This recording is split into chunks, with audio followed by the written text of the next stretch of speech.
ವಿರಾಮದ ನಂತರ danger doctors ಕಾರ್ಯಕ್ರಮಕ್ಕೆ ಮತ್ತೊಮ್ಮೆ ನಿಮ್ಮೆಲ್ಲರಿಗೂ ಕೂಡ ಸ್ವಾಗತ.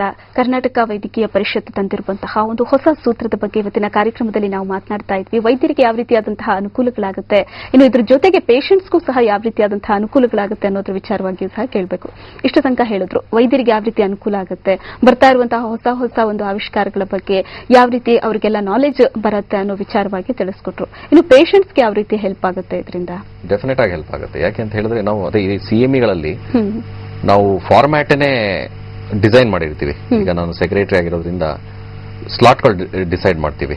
ಮೊದಲನೇ ಸ್ಪೀಕರ್ ಇದ್ರ ಬಗ್ಗೆ ಮಾತಾಡ್ತಾರೆ, ಈ ಸಬ್ಜೆಕ್ಟ್ ಬಗ್ಗೆ ಮಾತಾಡ್ತಾರೆ, ಎರಡನೇ ಸ್ಪೀಕರ್ ಈ ಸಬ್ಜೆಕ್ಟ್ ಬಗ್ಗೆ ಮಾತಾಡ್ತಾರೆ. ಸೊ ನಾವು ಎಲ್ಲದನ್ನು ಇನ್ಕ್ಲೂಡ್ ಮಾಡ್ತೀವಿ. ಮತ್ತೆ ಕ್ಯಾಲೆಂಡರ್ ಆಫ್ ಈವೆಂಟ್ಸ್ ಅಂತ ಮಾಡ್ಕೊಂಡಿರ್ತೀವಿ. ನಮ್ಮ ಎಕ್ಸಿಕ್ಯೂಟಿವ್ ಕಮಿಟಿ ಮೀಟ್ ಮಾಡಿಬಿಟ್ಟು ಆ ಕ್ಯಾಲೆಂಡರ್ ಆಫ್ ಈವೆಂಟ್ಸ್ ಅಲ್ಲಿ ಪರ್ಟಿಕ್ಯುಲರ್ ಮಂತ್ಗೆ ಪರ್ಟಿಕ್ಯುಲರ್ ಕಾಲೇಜ್ನ ನಾವು ಹೋಸ್ಟ್ ಅಂತ ನಾಮಿನೇಟ್ ಮಾಡಿರ್ತೀವಿ.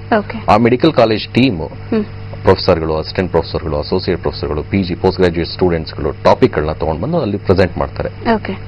ನಂತರ ಕ್ಯಾಪ್ಸೂಲ್ಸ್ ಇರುತ್ತೆ, ಕ್ಲಿನಿಕಲ್ ಕ್ಯಾಪ್ಸೂಲ್ಸ್. ಈಗ ನಮ್ಮ ಡರ್ಮಟಾಲಜಿನಲ್ಲಿ ನಾನಾ ವಿಧವಾದಂತಹ ಕ್ಯಾಪ್ಸೂಲ್ಗಳಿದೆ. Pediatric dermatology, cosmetology, laser lights ಅಂತ. ಸೊ ಇದನ್ನೆಲ್ಲ ನಾವು ಅಲ್ಲಿ ಡಿಸ್ಕಷನ್ ಮಾಡ್ತಾ ಇರ್ತೀವಿ. ನಾನು ಮೊದಲೇ ಹೇಳಿದ ಹಾಗೆ ಒಂದೇ ಡಾಕ್ಟರ್ ಎಲ್ಲನೂ ಒಂದೇ ಸಲ ಕಲೀಲಿಕ್ಕೆ ಸಾಧ್ಯ ಇಲ್ಲ. So it's A slow process. ನಾವು ಯಾವುದೇ ಒಂದು ಪ್ರೊಸೀಜರ್ನ ನಾವು ಕಲ್ತ್ಕೊಂಡು ನಾವು ಮೆಡಿಕಲ್ ಕಾಲೇಜಲ್ಲಿ ಕಲ್ತಿರ್ತೀವಿ, ಅದನ್ನ ಮಾತ್ರ ನಾವು ಮಾಡ್ತಾ ಇರ್ತೀವಿ ನಮ್ಮ ಕ್ಲಿನಿಕ್ಗಳಲ್ಲಿ. ಸೊ ನಾನಾ ವಿಧವಾದಂಥ ಪ್ರೊಸೀಜರ್ಗಳು ಇಂಟ್ರೊಡ್ಯೂಸ್ ಆಗ್ತಾ ಇದೆ ಇವಾಗ.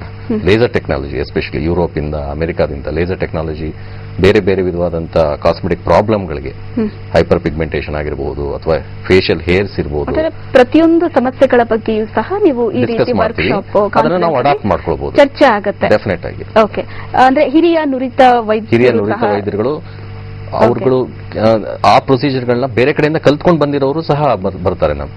ನಮ್ಮ ಟೀಮಲ್ಲಿ ಇರ್ತಾರೆ, ನಮ್ಮ ಬ್ಯಾಂಗ್ಳೂರ್ ಡರ್ಮಟಾಲಜಿ ಅಸೋಸಿಯೇಷನ್. ಸೊ ಆ ರೀತಿ ಎಮಿನೆಂಟ್ ಸ್ಪೀಕರ್ಸ್ ಮಾತಾಡಿದಾಗ definitely it will benefit the doctors who are attending. ಮತ್ತೆ ಅದು ಪೇಷಂಟ್ಸ್ ಗಳಿಗೆ ಪಾಸ್ ಆಗುತ್ತೆ. ಹೊಸ ಟೆಕ್ನಾಲಜಿಗಳ ಬಗ್ಗೆ ನೀವು ಮಾತಾಡ್ತೀರಿ. ಡಿಫಿಕಲ್ಟ್ ಟು ಟ್ರೀಟ್ ಕೇಸಸ್ ಇರುತ್ತೆ ನಮ್ಮ ಕ್ಲಿನಿಕ್ ಅದನ್ನ ನಾವು ತಗೊಂಡ್ ಬರ್ತೀವಿ. ಆ ದಿವಸ ತಗೊಂಡ್ ಬಂದು ಚರ್ಚೆ ಮಾಡಿ ಅಲ್ಲಿ ನುರಿತ ತಜ್ಞರ ಒಂದು ಒಪಿನಿಯನ್ ತಗೊಂಡು ಅದರಿಂದನೂ ಸಹಾಯ ಆಗುತ್ತೆ. ತುಂಬಾ ಡಿಫಿಕಲ್ಟ್ ಅನ್ನುವಂತಹ ಕೇಸ್ಗಳನ್ನು ಸಹ ನೀವು ಫೈಲ್ ಮಾಡ್ಕೊಂಡಿರ್ತೀರಿ, ಅದ್ರ ಬಗ್ಗೆ ಸಹ ಚರ್ಚೆ ಕರೆಸಿ ನಾವು ಡಿಸ್ಕಸ್ ಮಾಡ್ತೀವಿ. ಓಕೆ, ಅಂದ್ರೆ ಅದರಲ್ಲೇ ಪೇಷಂಟ್ಸ್ ಮೀಟಿಂಗ್ ಸಿಎಂಇಗಳಲ್ಲಿ ಪೇಷಂಟ್ಸ್ಗಳನ್ನು ಕರೆದ್ಬಿಟ್ಟು ಡಿಸ್ಕಷನ್ಸ್ ಮಾಡ್ತೀವಿ. ಸ್ಲೈಡ್ಸ್ ಮತ್ತೆ ಪವರ್ ಪಾಯಿಂಟ್ ಪ್ರೆಸೆಂಟೇಷನ್ಸ್ ಇರುತ್ತೆ, plus live discussions, case discussions. ಶಸ್ತ್ರಚಿಕಿತ್ಸಾ ಇದ್ರಲ್ಲಿ ತಗೊಂಡ್ರೆ ಸರ್ಜರಿ ಲೈವ್ ಆಪರೇಷನ್ ಮಾಡ್ತಾರೆ. ಅಂದ್ರೆ ಮಾಡಿ ಯಾವ ಸ್ಟೆಪ್ ಯಾವ ತರ ಮಾಡಬೇಕು ಅನ್ನೋದನ್ನ ಎಲ್ಲ ಆಡಿಯನ್ಸ್ ಇರ್ತಾರೆ, ಡಾಕ್ಟರ್ಸ್. ಅಂದ್ರೆ ಇದು ಕಾನ್ಫರೆನ್ಸ್ ಗಳಲ್ಲಿ ಹೌದು, ಅದಕ್ಕೆ ವರ್ಕ್ಶಾಪ್ ಅಂತ ಕರಿತೀವಿ ನಾವು. ಸೊ ಲೈವ್ ಆಪರೇಷನ್ ಮಾಡ್ತಾ ಇರ್ಬೇಕಾದ್ರೆ ಅವಾಗಲೇ ಕೇಳ್ತಾರೆ, ಈ ಸ್ಟೆಪ್ ಹಿಂಗ್ ಮಾಡಿದ್ರೆ ಹೇಗೆ, ಅದರಿಂದ ಏನಾದ್ರು ತೊಂದರೆ ಆಗುತ್ತಾ, ಅಥವಾ ಬೇರೆ ಏನಾದ್ರು ಮೆಶ್ ಯೂಸ್ ಮಾಡ್ತಾ ಇದ್ರೆ ಈ ತರ ಮೆಶ್ ಯಾಕೆ ಯೂಸ್ ಮಾಡಬೇಕು, ಈ ಕರಳನ್ನ ಜೋಡಿಸೋದ್ರಿಂದ ಏನು ತೊಂದರೆ ಆಗುತ್ತೆ, ಅವನ್ನೆಲ್ಲ ಆ ತರವೆಲ್ಲ ಲೈವ್ ಅಲ್ಲೇನೆ ಡಿಸ್ಕಷನ್ಗಳಾಗ್ತವೆ. ಅದು ವರ್ಕ್ಶಾಪ್ ಅಂತ. ಸೊ ಇದರಿಂದ ಏನಾಗುತ್ತೆ, ನಾವೆಲ್ಲ ಹೊಸದಾಗಿ ಕಲಿತೀವಿ. ಈಗ ನಾನು ಫಾರ್ ಎಕ್ಸಾಂಪಲ್ ನಾನು MS ಮಾಡಿದಾಗ ಬರೀ ಓಪನ್ ಆಪರೇಷನ್ ಮಾಡ್ತಾ ಇದ್ದೆ. ವೈದ್ಯಕೀಯ ಕ್ಷೇತ್ರದವರಿಗೆ ಇದ್ರ ಬಗ್ಗೆ ಗೊತ್ತಿರುತ್ತೆ, ವೈದ್ಯಕೀಯೇತರ ಕ್ಷೇತ್ರದವರಿಗೆ ಈ ರೀತಿ ಆಗುತ್ತೆ ಅನ್ನೋದ್ರ ಬಗ್ಗೆ ಗೊತ್ತಿರಲ್ಲ. ಈಗ ನೀವು ಹೇಳಿದ್ರಿ ಲೈವ್ ಆಪರೇಷನ್ಗಳು ಸಹ ನಡೆಯುತ್ತೆ, ಅಂದ್ರೆ ಎಲ್ಲಾ ಡಾಕ್ಟರ್ಸ್ಗಳು ಇರ್ತಾರೆ, ಈ ರೀತಿ ಮಾಡಿದ್ರೆ ಏನಾಗುತ್ತೆ, ಈ ರೀತಿ ಮಾಡಿದ್ರೆ ಹೇಗಾಗುತ್ತೆ ಅನ್ನೋದ್ರ ಬಗ್ಗೆ ಸಹ ಮಾಹಿತಿ ಕೊಡ್ತಿರ್ತಾರೆ. ಓಕೆ, ಅಂದ್ರೆ ಏನೇ ಸಮಸ್ಯೆ ಇದ್ರೂ ಆ ತಕ್ಷಣನೇ ಕೇಳ್ಕೋಬಹುದು. ಅದರಿಂದ ನಾವು ಕಲ್ತ್ಕೋಬಹುದು. ಸೊ ಅದನ್ನೇ ಬಂದು ನಾವು ಅಳವಡಿಸ್ಕೋಬಹುದು. ಸೊ ಪೇಷಂಟ್ ನ ಈಗ ತುಮಕೂರಿಂದ ಬೆಂಗಳೂರು ಕಳಿಸೋದು ನಾನೇ ಅಲ್ಲಿ ಆಪರೇಷನ್ ಮಾಡಬಹುದು. ಸೊ ಪೇಷಂಟ್ಗೆ ಎಷ್ಟು ಒಂದು ಅನುಕೂಲ ಆಗುತ್ತೆ ಅನ್ನೋದಕ್ಕೆ ನಮ್ಮ ನಾಲೆಜ್ ನ ಬೆಳವಣಿಗೆ ಆಗಿರೋದ್ರಿಂದ ಈಗ ಆಗುತ್ತೆ. ಈಗ ಫಾರ್ ಎಕ್ಸಾಂಪಲ್ ನಮ್ಗೆ ಲ್ಯಾಪ್ರೋಸ್ಕೋಪಿ ಸರ್ಜರಿ ನಾವು ಕಲ್ತಿರ್ಲಿಲ್ಲ, ಇದು MS ಮಾಡಬೇಕಾದ್ರೆ ಓಪನ್ ಆಪರೇಷನ್ ಮಾಡೋದು. ಅದು ನಾವು ಅದೆಲ್ಲ ಆದ್ಮೇಲೆ ನಾವು ಲ್ಯಾಪ್ರೋಸ್ಕೋಪಿ ಕಲ್ತಿದ್ವಿ. ಇವೆಲ್ಲ CME ವರ್ಕ್ಶಾಪ್ ಇದ್ದಿದ್ದರಿಂದ ತಾನೆ ಅವೆಲ್ಲ ನಾವು ಕಲ್ತ್ಕೊಂಡಿದ್ವಿ. ಓಕೆ, ಅಂದ್ರೆ ವೈದ್ಯಕೀಯ ಕ್ಷೇತ್ರ ಅನ್ನೋದು ನಿಂತ ನೀರಾಗಿ ಇರಬಾರ್ದು, ಅದಕ್ಕೆ ಕಂಟಿನ್ಯೂಡ್ ಮೆಡಿಕಲ್ ಎಜುಕೇಶನ್ ಅಂತ. CME ಅಂತಂದ್ರೆ ಕಂಟಿನ್ಯೂಡ್ ಮೆಡಿಕಲ್ ಎಜುಕೇಶನ್, ಅಂದ್ರೆ ನಿರಂತರ ಒಂದು ಇದು ವೈದ್ಯಕೀಯ ಸಮಾಲೋಚನೆ. ಓಕೆ, ಈ ವರ್ಷ ಪಾಸ್ ಔಟ್ ಆದವರಿಂದ ಹಿಡಿದು ಅತಿ ಹಿರಿಯ ವೈದ್ಯರು ಸಹ ಈ ರೀತಿ ರಿನ್ಯೂವಲ್ ಮಾಡಿಸ್ಕೊಳ್ಳುವಾಗ ಇಷ್ಟು ಪಾಯಿಂಟ್ಸ್ ನ ತಗೊಳ್ಳೇಬೇಕು. ಸೊ ಆ ಮೂಲಕ ಈ ಅಪ್ಡೇಟ್ ಆಗಬಹುದು ಅನ್ನೋಂಥ ನಿಟ್ಟಿನಲ್ಲಿ ಕಲಿತಾ ಇರೋರು post graduates hands on training ಅಂತ ಕೊಡ್ತೀವಿ ನಾವು ವರ್ಕ್ಶಾಪ್ ಗಳಲ್ಲಿ. ಮ್ಯಾನಿಕ್ವಿನ್ಸ್ ಅಂತ ಅಂದ್ರೆ ಈಗ ಸಪೋಸ್ ಈಗ ಅನಸ್ತೀಶಿಯಾದಲ್ಲಿ ಇಂಟ್ಯೂಬೇಷನ್ ಇದೆ ಅಂತಂದ್ರೆ ಅದಕ್ಕೆ ಮ್ಯಾನಿಕ್ವಿನ್ಸ್ ಗೊಂಬೆ ತರದ್ದು ಒಂದು ಇರುತ್ತೆ, ಅದ್ರಲ್ಲಿ ಕಲಿಬಹುದು. ಇಲ್ಲ ಬೇರೆ ಏನಾದ್ರು ಟೆಕ್ನಿಕ್ಸ್ ಡೈರೆಕ್ಟ್ ಪೇಷಂಟ್ ಮೇಲೆ ಕಲಿಯಕ್ ಆಗದೆ ಇರೋನ್ನ ಮ್ಯಾನಿಕ್ವಿನ್ಸ್ ಅಲ್ಲಿ ಕಲಿತು ಅಂತದೆಲ್ಲ ಈಗ ಪ್ರತಿಯೊಂದು ಕಾಲೇಜಲ್ಲೂ ಇಲ್ಲದೆ ಇರಬಹುದು, ಅದು ತುಂಬಾ ಕಾಸ್ಟ್ ಎಫೆಕ್ಟಿವ್. ಅದರಿಂದ ವರ್ಕ್ಶಾಪ್ಗಳಲ್ಲಿ ತಂದು ಅವನ್ನ ಇಟ್ಟು ಸ್ಟೂಡೆಂಟ್ಸ್ಗೆ ಹ್ಯಾಂಡ್ಸ್ ಆನ್ ಟ್ರೈನಿಂಗ್ ಕೊಡಬಹುದು. ಸೊ ಅದು ಅಲ್ಲಿ ಕಲಿತು ಆಮೇಲೆ ನೆಕ್ಸ್ಟ್ ಅವ್ರ ಪೇಷಂಟ್ ಅಲ್ಲಿ ಅದನ್ನ ಅಳವಡಿಸ್ಕೋಬಹುದು. ಸೊ ಬರೀ ನೋಂದಾಯಿತ ಹಿರಿಯ ವೈದ್ಯರು, ನುರಿತ ವೈದ್ಯರು ಅನ್ನೋದಕ್ಕಿಂತ ಪೋಸ್ಟ್ ಗ್ರಾಜುಯೇಟ್ಸ್, ಸ್ನಾತಕೋತ್ತರ ವಿದ್ಯಾರ್ಥಿಗಳಿಂದಾನೇ ಶುರುವಾಗಿ ಈ CME ಏನಿದೆ ಇದು ತುಂಬಾ ಉಪಯೋಗಕರವಾಗುತ್ತೆ.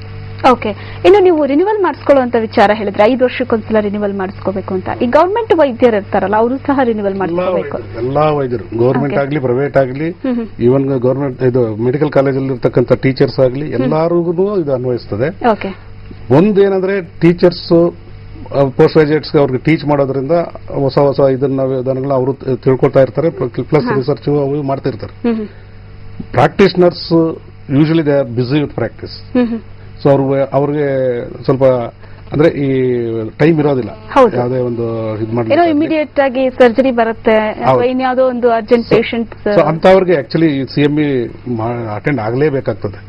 ಸೊ ಇಲ್ಲ ಅಂತಂದ್ರೆ ನಾವು ಒಂಥರ ಬಾವಿ ಕಪ್ಪೆ ಇದ್ದಂಗೆ ಆಗುತ್ತೆ. ಓಕೆ, ಈ ನ್ಯಾಷನಲ್ ಲೆವೆಲ್ ಅಲ್ಲೆಲ್ಲ ಕಾನ್ಫರೆನ್ಸ್ ಗಳಾದಾಗ ಇವ್ರು ಹೇಳಿದಾಗೆ ಸಾಕಷ್ಟು ಅಡ್ವಾನ್ಸ್ ಆಗಿ ಅದರಲ್ಲಿ ವಿಷಯಗಳು ಸಿಗುತ್ತೆ. ಚಿಕ್ಕ ಚಿಕ್ಕ ಊರುಗಳಲ್ಲೂ ಸಹ ಇವಾಗ ಕಂಡಕ್ಟ್ ಮಾಡ್ತಾ ಇದ್ದಾರೆ ಈ ರೀತಿ ಕಾನ್ಫರೆನ್ಸ್ ಗಳಾಗಿರ್ಬೋದು, ವರ್ಕ್ಶಾಪ್ ಗಳಾಗಿರ್ಬೋದು ಅಂತ.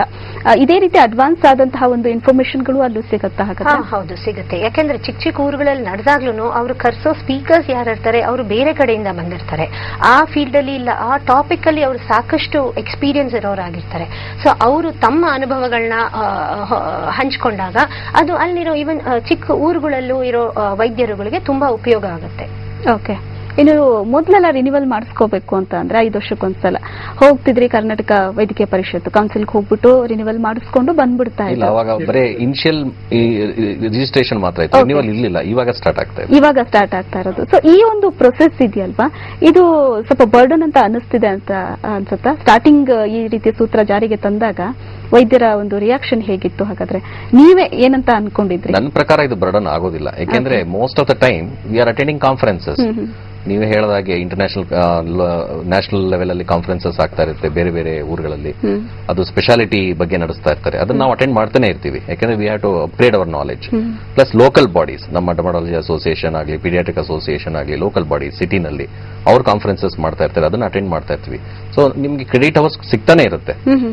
ಏನಿಲ್ಲ, ನಾವು ಅದನ್ನ ಅಕ್ಯುಮುಲೇಟ್ ಮಾಡಿ ಪ್ರೊಡ್ಯೂಸ್ ಮಾಡಬೇಕು. Probably it is only a matter of you have to file it and present that to the Karnataka Medical Council. Okay, ಇನ್ನು ರಿಸರ್ಚ್ ಮಾಡುವಂತಹ ವೈದ್ಯರಿಗೆ ಇದರಿಂದ ಯಾವ ರೀತಿಯಾದಂತಹ ಹೆಲ್ಪ್ ಆಗುತ್ತೆ? ರಿಸರ್ಚ್ ಮಾಡೋದ್ರಿಂದ ಅವ್ರಿಗೂ ಸಹ ರಿಸರ್ಚ್ ಮಾಡಿದ್ರೆ ಅವ್ರಿಗೆ ಕ್ರೆಡಿಟ್ ಪಾಯಿಂಟ್ಸ್ ಎಕ್ಸ್ಟ್ರಾ ಕೊಡ್ತೀವಿ ನಾವು. ರಿಸರ್ಚ್ ಮಾಡೋದಾಗ್ಲಿ ಅಥವಾ ಪೇಪರ್, ಇದು ನಮ್ಮ ಒಂದು ಜರ್ನಲ್ಸ್ ಬರ್ತಾವಲ್ಲ, ಜರ್ನಲ್ಸ್ ಬರ್ದಿರ್ತಕ್ಕಂಥ ಪಬ್ಲಿಷ್ ಮಾಡಿರ್ತಕ್ಕಂಥ ಅವ್ರಿಗೂ ಸಹ ಎಕ್ಸ್ಟ್ರಾ ಕ್ರೆಡಿಟ್ ಪಾಯಿಂಟ್ಸ್ ಬರುತ್ತೆ. ಪುಸ್ತಕ ಬರೆದಿದ್ರೆ ಅವ್ರಿಗೂ ಸಹ, ಮೆಡಿಕಲ್ ಬುಕ್ಸ್ ಬರೀತಾರಲ್ಲ ಅವ್ರಿಗೂ ಸಹ ಎಕ್ಸ್ಟ್ರಾ ಕ್ರೆಡಿಟ್ ಪಾಯಿಂಟ್ಸ್ ಬರುತ್ತೆ. ಸೊ ಯಾಕಂದ್ರೆ ಅಷ್ಟು ಅವರು ನಾಲೆಡ್ಜ್ ನ ಅದನ್ನ ಇಂಪೋಸ್ ಮಾಡಿ ಎಲ್ಲ ಇದು ಮಾಡಿರ್ತಾರಲ್ಲ, ಸೊ ಹಂಗಾಗಿ ಅವ್ರಿಗೆ ಕ್ರೆಡಿಟ್ ಅವರ್ಸ್ ಸ್ವಲ್ಪ ಜಾಸ್ತಿ ಕೊಡ್ತೀವಿ ನಾವು. ಓಕೆ, ಇದ್ರ ಬಗ್ಗೆ ಇನ್ನಷ್ಟು ಮಾತಾಡ್ತೀವಿ. ವೀಕ್ಷಕರೇ, ಇದು ಒಂದು ರೀತಿಯಾದಂತಹ ಇಂಟರ್ನೆಟ್ ಯುಗ. ಹಾಗೆ ನೋಡಿದ್ರೆ ವೈದ್ಯರಿಗಿಂತ ಜಾಸ್ತಿ ಜನಸಾಮಾನ್ಯರು, ಪೇಷಂಟ್ಗಳೇ ಜಾಸ್ತಿ ತಿಳ್ಕೊಂಡಿರ್ತಾರೆ ಕೆಲವೊಂದು ವಿಷಯಗಳ ಬಗ್ಗೆ. ಹಾಗಾಗಿ ವೈದ್ಯರು ಸಹ ಸಾಕಷ್ಟು ತಿಳ್ಕೋಬೇಕಾದಂತಹ ಅನಿವಾರ್ಯತೆ ಇವಾಗ ಇದೆ. ಅವರು ಸಹ ಈ ನಿಟ್ಟಿನಲ್ಲಿ ಅಪ್ಡೇಟ್ ಆಗಬೇಕು ಅನ್ನೋದಕ್ಕೋಸ್ಕರ ಈ ರೀತಿಯಾದಂತಹ ಸೂತ್ರವನ್ನ ಜಾರಿಗೆ ತಂದಿದ್ದೀವಿ ಅಂತ ಹೇಳ್ತಾ ಇದ್ದಾರೆ ಡಾಕ್ಟರ್ಸ್. ಸರಿ, ಇದ್ರ ಬಗ್ಗೆ ಇನ್ನಷ್ಟು ಮಾತಾಡ್ತೀವಿ, ಆದ್ರೆ ಅದಕ್ಕೂ ಮೊದಲು ಒಂದು ಚಿಕ್ಕ ಬ್ರೇಕ್.